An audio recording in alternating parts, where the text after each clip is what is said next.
আল্লাহ গো, একটা পরীক্ষা শেষ না হতে আরেকটা পরীক্ষায় ফেলে দিলে। তবে পার্থক্য শুধু এতটুকুই রাখলে, প্রথমটা ছিল জ্ঞানের আর দ্বিতীয়টা হলো ভালোবাসা, বিশ্বাস আগলে রাখার।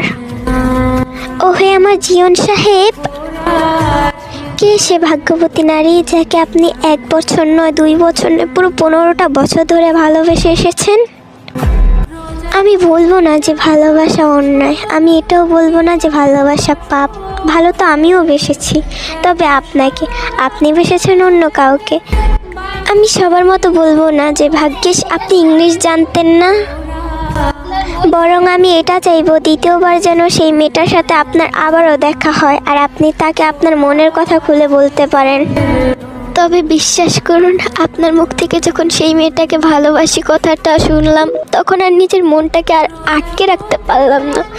সত্যি নিজেকে আজ বড্ড অসহায় মনে হচ্ছে কে জানি আমার জীবন থেকে খুব মহামূল্যবান জিনিসটা নিয়ে যাচ্ছে। তবে দোয়া করে আপনি যেন তাকে পান, এর থেকে আর কিছু বলার নেই।